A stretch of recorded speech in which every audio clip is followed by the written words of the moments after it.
अस्सलाम वालेकुम। On news के साथ मैं हूं सबा कामरान। खबर शामिल करते हैं नौशहर फ़िरोज़ से। पुलिस की सरपरस्ती में गरीब मुस्तहिक ख़वातीन के 500 से 2000 तक काटने वाले हरामखोर एहसास कफ़ालत एजेंट्स गुंडागर्दी पर उतर आए। गरीब मुस्तहिक ख़वातीन की कटौती के खिलाफ 12 न्यूज़ चैनल के लिए रिकॉर्डिंग के दौरान एहसास कफ़ालत के गुंडा नासिर एजेंट्स ने ठारो शाह के सहाफ़ी राना अब्दुल जब्बार राजपूत को बदतरीन तशद्दुद का निशाना बना डाला। जैसा कि नाज़रीन हम मौजूद हैं अभी एहसास प्रोग्राम की जो किस्त आई हुई है उसके जहाँ यहाँ पे कॉलेज में। आइए हम इन लोगों से पूछते हैं कि इन लोगों के साथ क्या एजेंट जो सिविल एजेंट हैं यहाँ के वो क्या माहौल चल रहा है।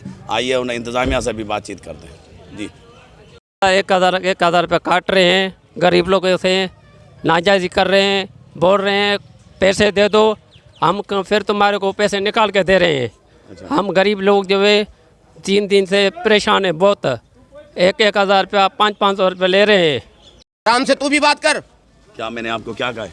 तू मेरे को ब्लैकमेल करने आता है यहाँ पर? ब्लैकमेल किया है? तू ब्लैकमेल कर रहा है? क्या कर रहा है तू?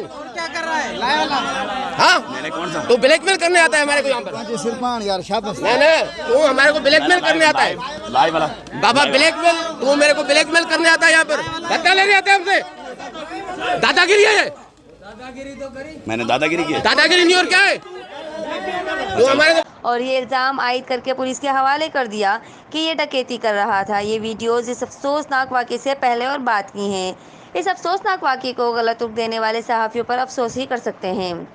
और क्या ये एजेंट माफिया पुलिस, सहाफ़ियों और दीगर इदारों को भत्ता देकर गरीब मुस्तहिक ख़वातीन के लाखों रुपए नहीं काटते? चंद ही ऐसे पुलिस ऑफिसर या सहाफ़ी होंगे जो इस भत्ताखोरी में शामिल नहीं होंगे। ये लोग चंद हज़ार रुपए लेकर गरीब मुस्तहिक ख़वातीन के लाखों रुपए एहसास कफ़ालत एजेंटों को लूटने की खुली छूट दे देते हैं। मैं ऑन न्यूज़ का CEO राव जुल्फ़िकार अली इन अल्फाज की पुरज़ोर मज़म्मत करता हूँ और सहाफ़ी भाई राना अब्दुल जब्बार राजपूत पर होने वाला तशद्दुद की पुरज़ोर मज़म्मत करता हूँ। मैं अपील करता हूँ वज़ीर आला मुराद अली शाह से कि इस वाक़े का नोटिस लिया जाए और उन लोगों के ख़िलाफ़ सख्त से सख्त कार्रवाई की जाए। रिपोर्ट कर रहे हैं अख्तर अफजल, ऑन न्यूज़, नौशहर फ़िरोज़।